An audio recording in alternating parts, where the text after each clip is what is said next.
નમસ્કાર મિત્રો, Jhalkari TV channel ઉપર આપ સૌનું સ્વાગત છે.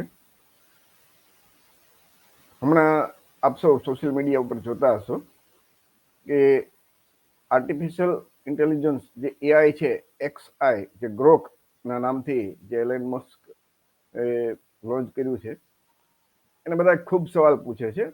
અને એ ગ્રોક પાસે ટૂંકમાં એઆઈ પાસે દુનિયાભરના ડેટા છે અને પુસ્તકો, સાહિત્ય, અને એના આધારે જવાબ આપે છે. જે એની પાસે ડેટા છે ને એનું એ વિશ્લેષણ કરે ને એના ઉપરથી જવાબ આપે છે. તો આપણે અમને એક સવાલ પૂછ્યો કે દુનિયાનો શ્રેષ્ઠ ધર્મ કયો, અને એના આધારે આપ્યા કે ફક્ત શ્રેષ્ઠ ધર્મ નહીં, પણ માનવતા, સમાનતા, તર્ક, વૈજ્ઞાનિક અભિગમને આધારે, એટલે કે માનવતા, સમાનતા, તર્ક અને વૈજ્ઞાનિક અભિગમના આધારે દુનિયાનો શ્રેષ્ઠ ધર્મ કયો, આ આપણે ગ્રોક એઆઈ ને સવાલ પૂછ્યો.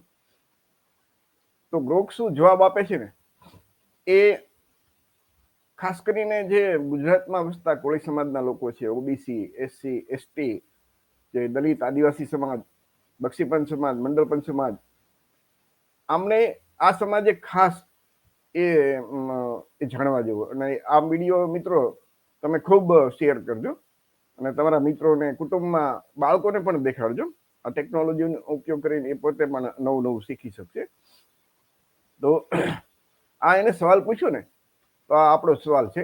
એ જે સવાલ પૂછ્યો હતો એક્સ ઉપર, આ એનો જ સ્ક્રીનશોટ છે કે ભાઈ દુનિયામાં તર્કના આધારે, વિજ્ઞાનના આધારે, માનવતાના આધારે, સમાનતાના આધારે, વૈજ્ઞાનિક અભિગમના આધારે અને સમગ્ર માનવ જાતિના દુઃખ દૂર કરવાનો વૈજ્ઞાનિક માર્ગ દેખાડનાર શ્રેષ્ઠ ધર્મ કયો છે.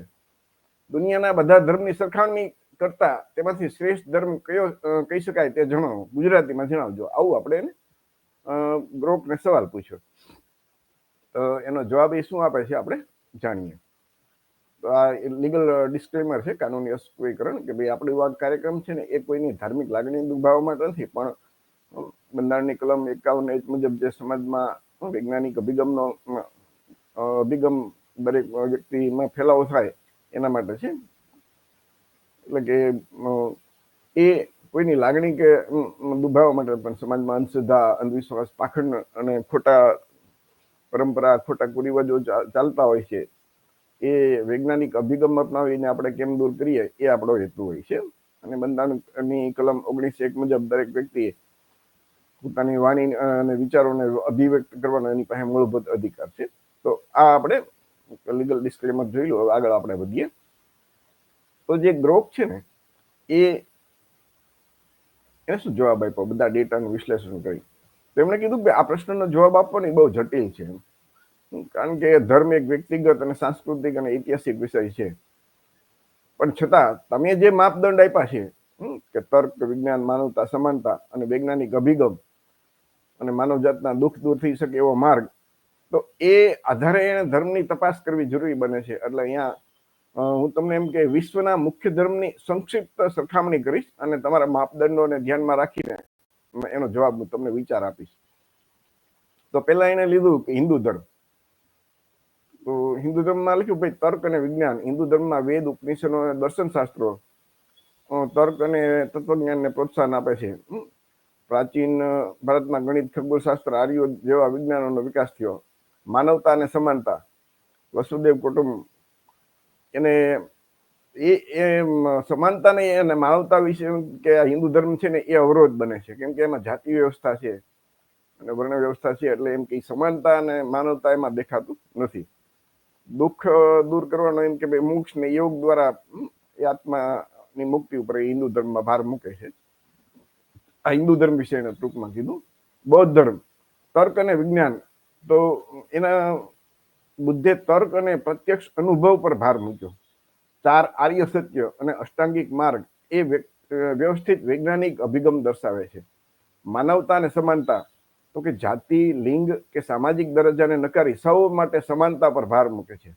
દુઃખ દૂર કરવાનો માર્ગ, તો દુઃખનું મૂળ કારણ સમજી અને તેનું નિર્વાણ દ્વારા તેને દૂર કરવાના સ્પષ્ટ માર્ગ દર્શાવે છે. બૌદ્ધ ધર્મ વિશે આવું કીધું.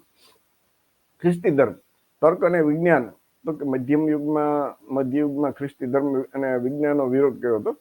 પરંતુ આધુનિક યુગમાં ઘણા ખ્રિસ્તી વિચારકો વિજ્ઞાન સાથે સંવાદ સાધે છે, માનવતા અને સમાનતાને પ્રોત્સાહન આપે છે અને ઈશ્વર અને એને પ્રાર્થના કરવા પર ભરોસો રાખે છે. એના દ્વારા એમ કે શાંતિનો માર્ગ મળે. ટૂંકમાં કોઈ ઈશ્વરી તત્વ તો એમાં છે. ઇસ્લામ ધર્મ, તર્ક અને વિજ્ઞાન. તો ઇસ્લામના સવર્ણ યુગમાં ગણિત, ખગોળશાસ્ત્ર એનું એમ કે યોગદાન હતું. એમ માનવતા અને સમાનતા, સૌ માણસ ઈશ્વરની સંતાન તરીકે જન્મે છે, પરંતુ કેટલાક સામાજિક રિવાજો સમાનતાને અવરોધે છે અને એ નમાઝ, દાન અને ઈશ્વર પ્રત્યે સમર્પણ દ્વારા આધ્યાત્મિક શાંતિ મળે એ ઈશ્વરી તત્વ એમાં ની વાત એમાં લખ્યું છે. જૈન ધર્મ,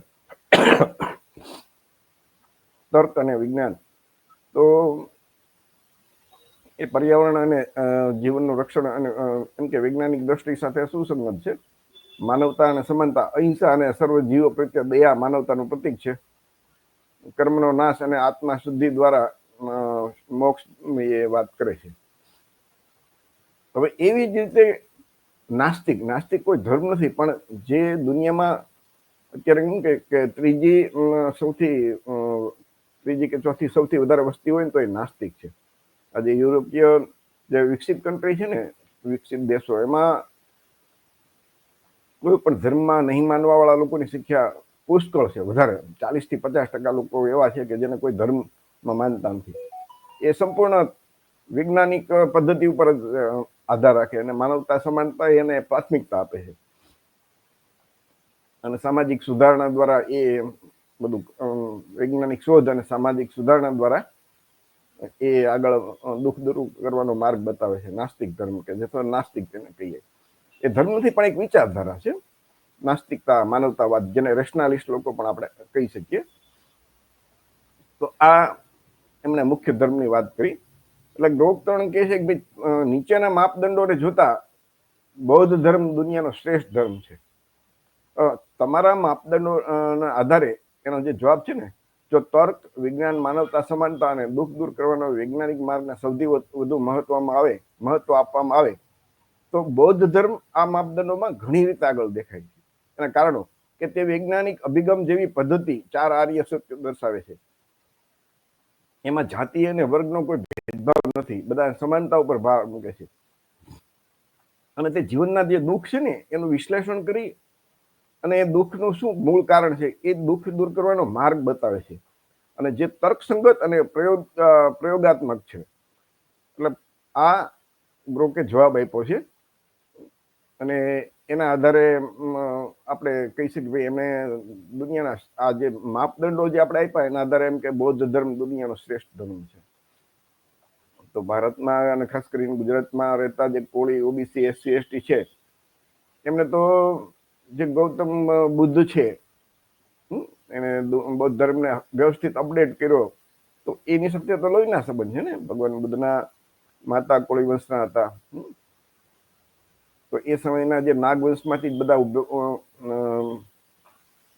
જુદા જુદા વંશો, કોળી, શાક્ય, લીછવી, મલ્લ, મૌર્ય, આ બધા વંશો જે છે એ બધા મૂળભૂત રીતે બધા સમાનતામાં માનવા વાળા હતા. અને એ સૌને ગૌતમ બુદ્ધ સાથે એ લોહીના સંબંધ છે. તો અને ઐતિહાસિક ધર્મ છે, એ કોઈ પૌરાણિક કથાનું પાત્ર નથી. ગૌતમ બુદ્ધ ક્યારે જન્મ્યા, ક્યારે એનું મૃત્યુ થયું, એ સૌ બધી વસ્તુ એના અસ્થિ પણ આજની તરીકે મોજૂદ છે. અને સમ્રાટ અશોકના સમયમાં તો એ આખું ભારત બૌદ્ધમય હતું. એનો મતલબ કે આપણા જે વડવાઓ હતા, પૂર્વજો, એ 100% બૌદ્ધ ધર્મ પાળતા હતા અને બૌદ્ધ ધર્મ મુજબ જીવન જીવતા હતા. અને અત્યારે ભારતમાં જ્યાં જ્યાં ખોદકામ થાય છે અને જ્યાં જ્યાં બધા તમે જોયું તો બુદ્ધ વિશે જ એકલું નીકળે છે. ભારતમાં એવો એક તમને વિસ્તાર નહીં કે જ્યાં ગૌતમ બુદ્ધના જે વિરાસત છે બહારની તમને નીકળે. સતત તમને આપણા ગુજરાતમાં તો કેટલી જગ્યાએ એટલું તમે જ્યાં ખોદકામ થાય ત્યાં બધું બુદ્ધનું જ બધી વાતો નીકળે છે. અને એના વિરાસત નીકળે છે, વિહારો નીકળે છે, બૌદ્ધ ગુફાઓ મળી આવી છે. સમ્રાટ અશોકનો શિલાલેખ પણ એ મેં જોયું તો જુનાગઢમાં છે. તો એવી રીતે આપણા માટે એમ કે ઓબીસી, કોળી, ઓબીસી, એસસી, એસટી માટે તો આ આપણા પૂર્વજોનો ધર્મ છે અને એ શ્રેષ્ઠ ધર્મ, તો આપણા માટે સૌથી સારું કહેવાય ને. કેમ કે હિન્દુ ધર્મની અંદર તો જાતિ વ્યવસ્થા, વર્ણ વ્યવસ્થા છે. તો ત્યાં તો આપણે જે શૂદ્ર વર્ણમાં આવીએ તો આપણે હલકા વર્ણના, અધિકાર વંચિત, ઉપરના 3 વર્ણની સેવા કરવી, બ્રાહ્મણ, વાણિયા, ક્ષત્રિયની સેવા કરવી, એ જ શૂદ્રોનો ધર્મ. એટલે કે આપણા માટે તો ગુલામી એ જ ધર્મ થઈ જાય. તો એની સરખામણીમાં બૌદ્ધ ધર્મ આપણા માટે શ્રેષ્ઠ ધર્મ છે.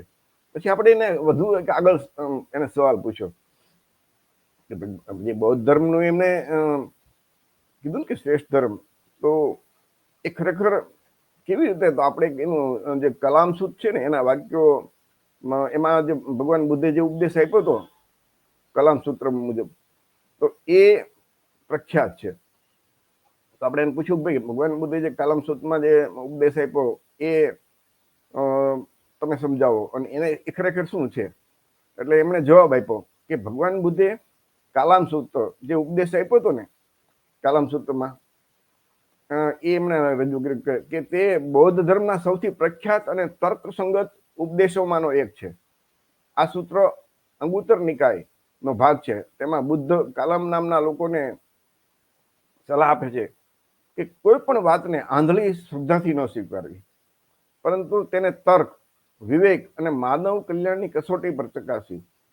નીચે કલામ સૂત્રોના મુખ્ય વાક્યોનો સંપૂર્ણ અર્થ ગુજરાતીમાં આપું છું, જે બુદ્ધના મૂળ શબ્દોનું સચોટ પ્રતિનિધિત્વ કરે છે. આ ગ્રોક 3 આપણને જવાબ આપે છે. આપણે એમને જે જવાબ આપ્યો ને એની કોપી કરીને એ ફોટો કોપી મૂકી છે આપણે, સ્ક્રીનશોટ પાડીને. એટલે કોઈ આપણો પોતાનો એક શબ્દ અંદર નથી.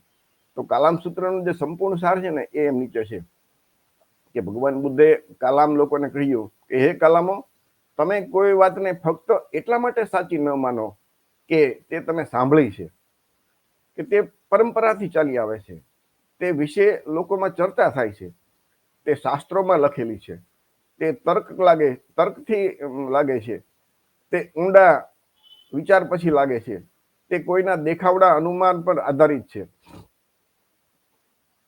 તે કોઈના વિચારો સાથે મળતી આવે છે, તે કોઈની ક્ષમતા જોઈને લાગે છે, તે વાત કોઈ ગુરુએ કીધી છે. એમ કે આટલું હોય તો તમે એને માનો નહીં. પરંતુ હે કલામો, જ્યારે તમે પોતે જાણો કે આ વસ્તુઓ એમ કે સંસાર માટે હાનિકારક છે, આ વસ્તુઓ દોષયુક્ત છે, આ વસ્તુઓ અથવા તો એની જે વાત કે વિચાર એ જ્ઞાનીઓ દ્વારા નિંદનીય છે, આ વસ્તુઓ જો સ્વીકારવામાં આવે અને તેનું પાલન કરવામાં આવે તો તે દુઃખ અને હાનિ તરફ દોરી જાય, તો તમારે એને ત્યજી દેવાનું. અને જ્યારે તમે પોતે જાણો કે આ વસ્તુઓ જે વિચાર છે, વસ્તુ છે, વાત એ કુશળ એટલે કે સારી, લાભકારી છે, આ વસ્તુઓ નિર્દોષ છે, આ વસ્તુઓ જ્ઞાની દ્વારા પ્રશંસનીય છે, આ વસ્તુઓ જો સ્વીકારવામાં આવે, એનું પાલન કરવામાં આવે તો તે સુખ અને કલ્યાણ તરફ દોરી જાય, તો તમારે તેને સ્વીકારવી જોઈએ અને તેનું પાલન કરવું જોઈએ. આ કલામ સૂત્રમાં ભગવાન બુદ્ધે જે વાત કરી, આનો અર્થ છે ને એ બુદ્ધ, એનો અર્થ અને તર્કની કસોટી. એટલે બુદ્ધ અહીં સ્પષ્ટ કહે છે કે કોઈ પણ વિચાર, ધર્મ કે ઉપદેશને આંધળી શ્રદ્ધાથી નહીં, પણ પોતાના વિવેક અને અનુભવથી ચકાસવું જોઈએ. આ ઉપદેશ તર્કની કસોટી પર ચડે છે, કારણ કે તેને કોઈ અંધવિશ્વાસ કે પૂર્વગ્રહ પર આધાર રાખતો નથી, પરંતુ વ્યક્તિને પોતાનું આપણી વિવેક બુદ્ધિનો ઉપયોગ કરવાનું પ્રોત્સાહન આપે છે. માનવ સમાજ માટે કલ્યાણકારી છે કે નહીં, તો એ આપણે જોવાનું.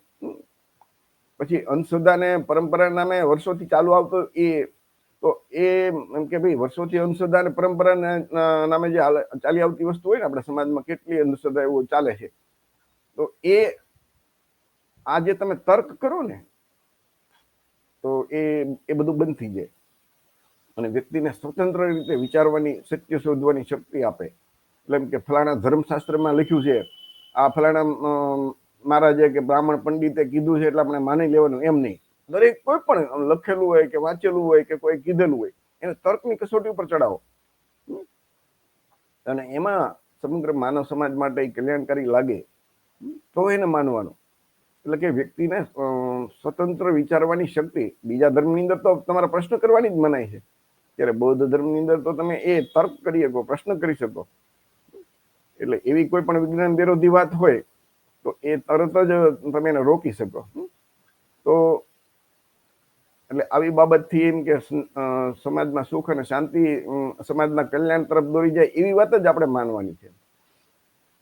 માનવ સમાજ માટે કલ્યાણકારી છે કે નહીં એ પહેલું જોવાનું. તો આ ગૌતમ બુદ્ધે આપ્યું છે. આગળ આ તમે જુઓ ને તો હિન્દીમાં એ છે આખું બનાવેલું સરસ મજાનું, તો એ તમે જોઈ શકો છો.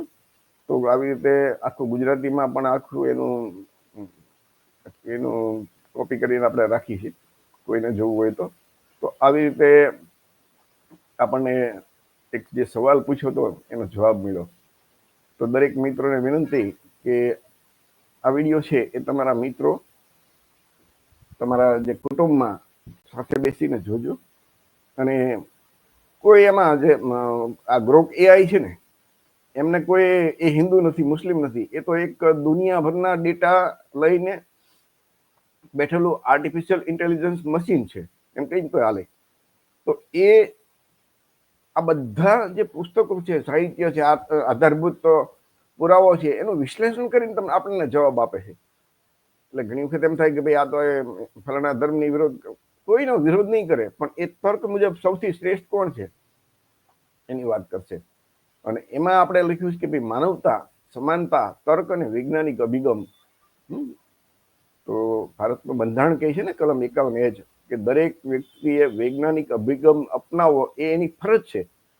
એટલે કે આપણે તો બંધારણ મુજબ ભારત દેશ ચાલે છે, અને બંધારણ મુજબ આપણામાં વૈજ્ઞાનિક અભિગમનો વિકાસ કરવો એ આપણી ફરજ છે દરેક નાગરિકની, વડાપ્રધાનથી લઈને સામાન્ય માણસ સુધી દરેક વ્યક્તિની.